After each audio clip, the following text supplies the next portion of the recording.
Damn, man. I don't know what it is. I really like going to theaters.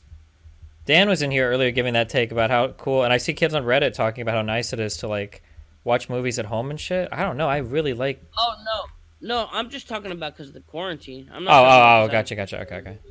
Yeah, I love going to the movies. There's a fucking Alamo Draft House by my place in downtown LA, and Hmm. like they serve beer and shit. You just fucking sit down, have a beer, watch a fucking movie on a nice screen. Yeah, I love it. Do you like it when dumb fucks clap for no reason, bro? I don't know what Reddit theaters you go to, but I don't think that happens that often. I feel like Yeah, no, I feel like I definitely. can count on my hands like the amount of times I've heard people clap in theaters, like on one hand. I don't think it happens that often. What the fuck are you talking about? Yeah, maybe he just only watches Disney movies. Or maybe there are certain genres where when you see them, like, I mean, it does happen, but it's super fucking rare. And like, I don't know. I would still like, I don't know. I really enjoy the theater experience. That's like irreplaceable to me. Yeah, I'm no, I actually really totally sad agree. when I think this year about like how few movies I've seen because everything is so fucked. It's actually really upsetting. Have you been to the ArcLight in LA? I probably have been. I It's don't know. like the one like there's a really big like white dome on Sunset Boulevard, and then behind it is a huge movie theater. It has like assigned seating. It's possible. I don't remember, but it's possible. Yeah, that's probably like one of the best theaters in LA. Hmm. You should definitely check that out when it's open.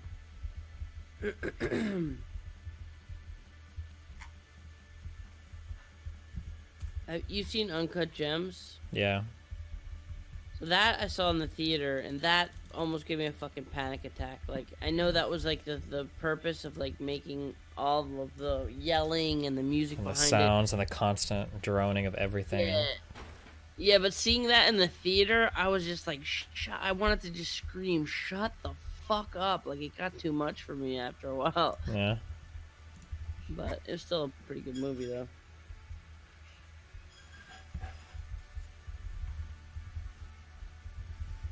What was I? Fuck, I wish I could remember. Does anybody remember which streamer we're watching? It was some Twitch stream, and a bunch of people were talking about movies or something, and they brought up Uncut Gems, and I just remember all of them talking and agreeing that, like, um, Adam Sandler, like, we all know that when Adam Sandler is doing dramatic roles, he's, like, a really bad actor. Oh, my. Oh, it was Adept! It was Wait, were they talking to you, Andy? Was that. No, I don't think they were talking to me about it because I would have told Oh, no, them to no! fuck. They were talking to Will Neff. Okay, I remember. It was Will and Hassan. And yeah, and Adept and XQC were both like in agreement. They were like, "Oh yeah, like like Adam Sandler's just a horrible fucking actor when it comes to dramatic roles." I was like, "Wait, what the fuck? What are you talking? Oh my god!" Punch Drunk Love, dude. Fucking Uncut Gems, like, dude, he shines when he does that. Like, It's I actually a like his. crime how few dramatic roles he does. He should be Yeah, forced to do yeah, more. yeah, yeah. Yeah. He's like a Netflix golden boy. They give him a lot of money for like I guess medium budget comedies and stuff that I'm not a big fan of. I'm a big fan of his old comedies like Billy Madison, Happy Gilmore, Yeah. but like his dramatic roles are fucking genius, dude. Hmm. Like the only comedian turned dramatic actor that might like well, there's maybe a lot that might be better, but like Jim Carrey is one that I could think of that is, I think, better in dramatic roles Hmm. than comedy. I actually really liked. I liked Bill Hader in It Part Two. I'd be curious. I don't know if he does more dramatic roles or whatever, but I actually thought there was. Yeah, Yeah, really respected him for that. Bill Hader does do a lot of roles, but he also gets a lot of bit parts in Hmm. really big movies as like a serious role. Hmm. He's really diverse. Like I really like him. Someone brought Oh Robin yeah, Williams. fuck. That's a good. Yeah, right. Yeah, Robin for sure. Williams in Good Will Hunting, fucking 10 out of 10, dude. Hmm. There's so many dramatic roles that he's Dude, done the that whole were. story of Good Will Hunting, how those guys like brought that script to Hollywood and shit, and wanted to act in it, Mhm. and like it was like the first. Damn, dude, that's actually a really feel good story. That's really cool. Yeah, yeah. Um, I was outside of the like Robin Williams, dude. I was like, I had a lucky quick experience with him. Hmm. I was outside of the Comedy Store or the Improv in LA, and me and my friends were just in like a little semicircle, just riffing and talking about stupid shit and laughing. Hmm. he didn't like come in and say hi. He just walked into our circle and just started adding to the jokes. Mm-hmm. He was just like he just saw people laughing and he's like, oh, I want to chime in on this. He just walked into their circle, Mm-hmm. started adding shit to the jokes, and just left. Well, It was I don't really know. cool. I'm not sure if this is valid or why I feel this way, but I have a big respect for people that I actually respect Will Smith a lot for this. I have a lot of respect for people that can do comedy and stuff that is like family friendly, that can keep it clean, and do like really dirty comedy as well. Mm. Robin Williams' stand up and shit was like very raunchy, obviously, but like he did a lot of like really cool like family friendly movies. I think it's really cool when you have the versatility to do both of those things. I think that's pretty cool. Robin Williams seems like a really Yeah, awesome guy. it's because I think when they're so charismatic and there's something wholesome about their charisma, Hmm. they can go blue or they can go super family friendly, and it's Hmm. just like so natural. You know what I mean? Because their charisma just carries them. Like same like, you mentioned Will Smith and Robin Williams. Hmm. Um, Jim Carrey's comedy. Back in the day, I loved it, but looking back at it, it's just too much. Like Ace Ventura and stuff, it's like a legendary movie, but it's so over the top, or you're kind of like rolling your eyes at it nowadays, you know. Um, but his dramatic shit, like well, Eternal Sunshine, shit like that was fucking. Even him as Andy Kaufman, fucking great. Hmm. I like the Truman Show a lot. Yeah. Hell yeah. Do you have? Is there like some actor that you really want to meet that you haven't gotten a chance to like hang out with or anything? Yeah, there's a ton. I'd have to really think about it, but my favorite actor is dead. I think my favorite actor in the last like 10, 20 years is Philip Seymour Hoffman. But Oh, damn. I would also really love to meet Paul Giamatti. I think he's like 10 out of 10. Hmm. And he seems like on interviews, he seems like just like a fun-loving, like really nice, down-to-earth, humble dude. Hmm. Um, he's some actors like when I think about hanging out with someone, I think some actors, even though they're like maybe high on my list, like I feel like they wouldn't be as fun to hang out with. So like I might want to hang out with someone who's just like maybe who I would view like a 7 out of 10 actor, but just like way more fun and interesting to talk to. You know what I mean? Hmm. I feel like Just if you could go hang ahead. out with any like comedian actor or whatever and just like and have like a 5 hour conversation with them, who would you pick? Comedian actor have a 5 hour conversation with them.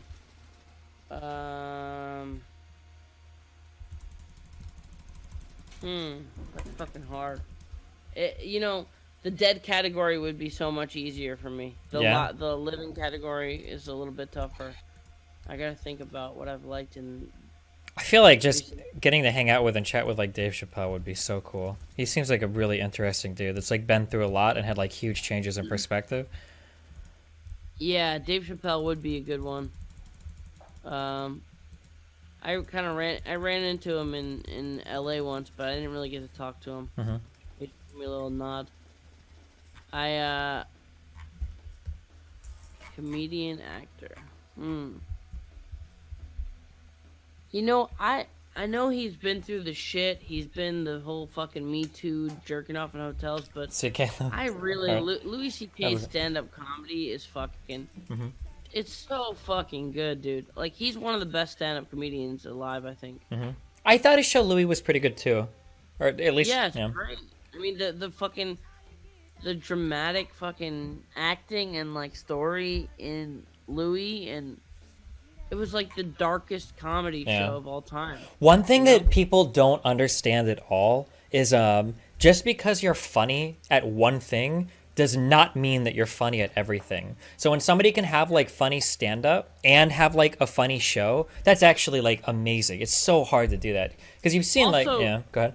yeah, you have a good point because like not just have a funny show, but also actually be a good actor. You Yeah. could be a great stand-up and a horrible actor, and that's a very good example because the Louis show, he wanted so many of his comedian friends to be on the show, and when you see them playing poker and interacting with each other in the show, he just gave them parts because they're his friends and the comedians. But a lot of them are awful actors. You just Yeah. kind of like cringe at some of those parts because you're like, oh, they didn't nail that line at all. You know what I mean?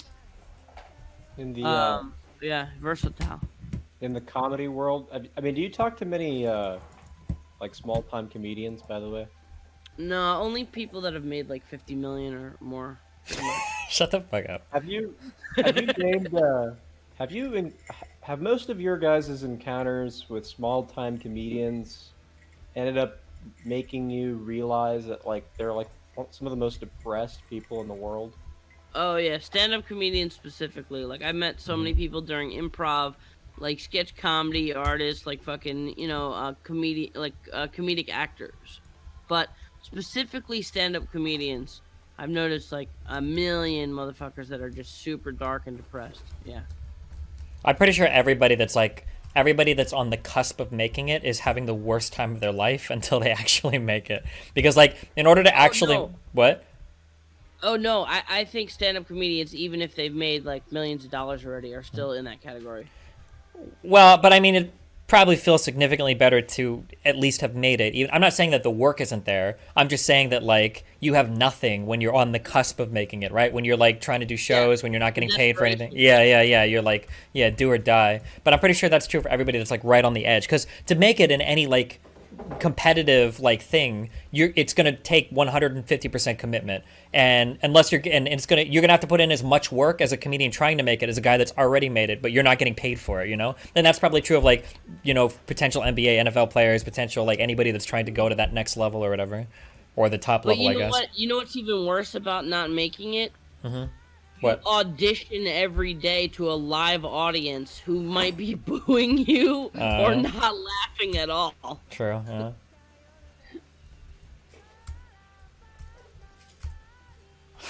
What is the I think there was an episode of Louis where he talked about this. I think like some woman, was it like there was a woman that was heckling a comedian on stage, and I think he got on afterwards and he was like, maybe you should just kill yourself. Do you remember that? I don't know if you saw this episode or not. I think I did, yeah. And I think the point he tried to make at the end was like, hey, like it's really hard to do this. A lot of people are like trying really hard, and like you're just like being an asshole. I don't know. I think it's pretty funny.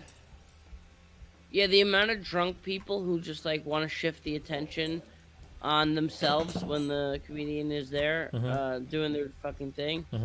It's just like, yeah, you got to deal with the biggest assholes ever. But yeah, man, it's brutal. Like I've seen like even like, you know, pretty seasoned comedians, like depending on the crowd, you can have a really good crowd, you could have a really bad crowd.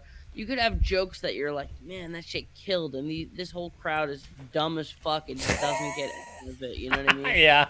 It happens. It happens depending on where you are and just the fucking night and how many fucking boring people decided to go out that night. Like, one of my favorite like lines, or it's not even really a bit, or maybe it's kind of a bit, was Chappelle talking about Michael Richards. yeah. When Chappelle found out, he was like, I think I found out that night that I'm like 90% comedian and 10% black, because the first thing he thought when he saw Michael Richards like just screaming the N-word to the audience was that dude's having a bad set. That's good. Oh shit. The yeah, it was a rough night for him. Damn, that was a real rough night for him. That dude was yeah. He went off the rail. He didn't just say it. He went on a fucking rant, bro. What the fuck? Yeah, wow, he really.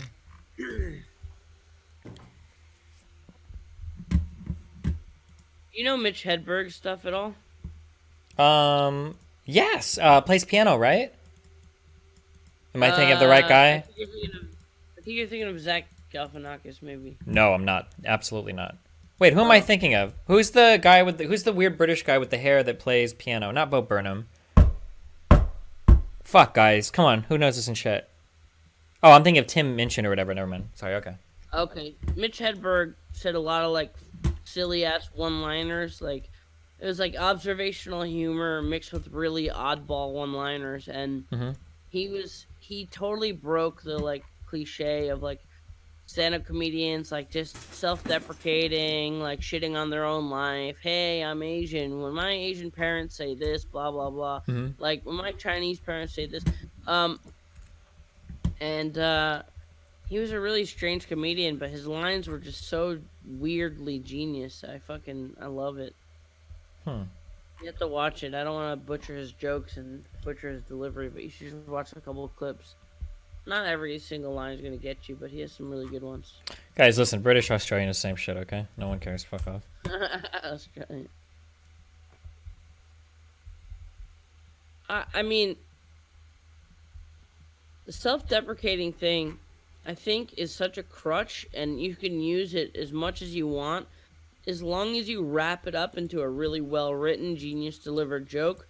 But a lot of people, I think, starting out, you see these comedians, and all they do is just self-deprecating humor with it. Like, there's no twist to it. It's just like, hey guys, so I'm Spanish and I'm fat. So you gotta know, when I go over my in-laws' house and they say blah blah blah, and I'm just like, that's just not funny. You know what I mean? It's just like, it's just not funny. There's nothing smart or intelligent. You didn't like set us up and hit us with something different. There's so many just generic people just like spouting off like self-deprecating humor and trying to rely on it as a crutch, and it's just whack. That shit works though. Well, yeah, true. Audiences are pretty fucking dumb, but it's not gonna sell big crowds. I don't think. I don't know. Andy, how often do you get the question, how do you remain internally youthful?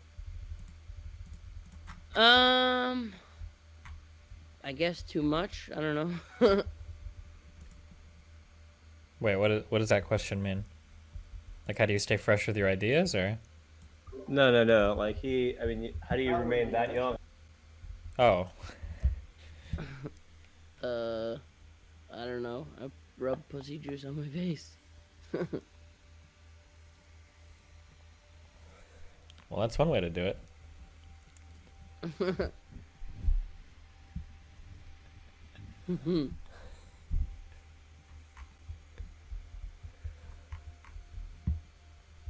Yeah. Okay. Here's a question. I'm curious if you've ever felt this before. Do you ever get the feeling that there's like a celebrity that you would want to talk to, but in order to have a conversation with somebody at like a next level, you would have to push a little bit more than you're comfortable with, so you don't do it? But then you see that the people that actually do push a little bit too much end up getting audiences with like people that are surprising. Do you know what I mean when I say that? Wait, you lost me at audiences. You started out. Oh yeah, sorry. When I say audience, I didn't mean an audience. Like, let's say like there's a celebrity. You're like, man, I really want to talk to this dude. I think we could get along well, but pushing it so hard would be so fucking cringy. So I'm not gonna do it. But then you see somebody else who's like your level or lower, and they do push really hard, and they manage to like have conversation with this guy or like get in a little bit with him. It's like, fuck, like maybe I should have just like bit the cringe bullet and gone with it.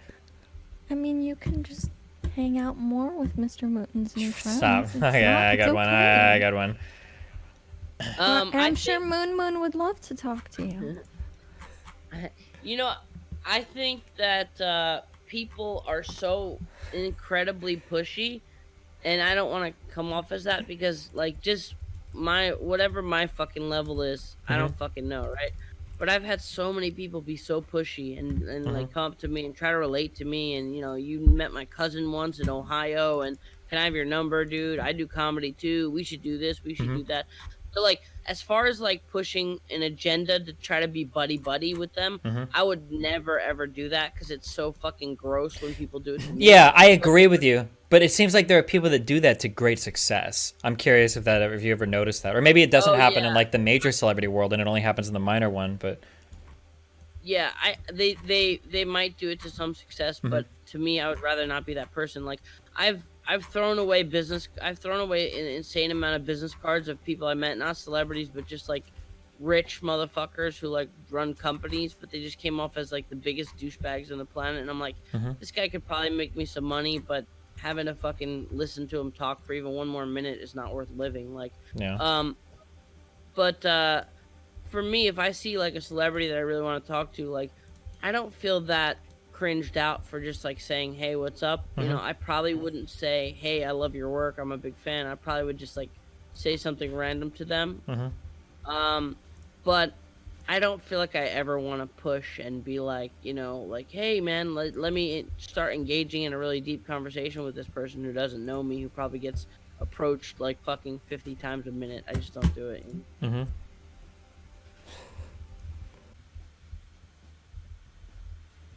I feel really bad for Jakenbake. Holy shit. Fuck. Why? Because his stream is getting fucked. What do you mean? Because he hasn't been able to travel at all. It's like over like the last like 7 months. It seems like his stream is getting like pretty fucked because he's just been stuck indoors all day. It's like really sad. I don't know. I've been stuck indoors all day. Yeah, but you're a fucking Hollywood net worth starts with a B billionaire. Okay, that's different. My network starts with a T, 1,000 there. Yeah. I didn't think he was suffering that much. Let me see. Uh-oh.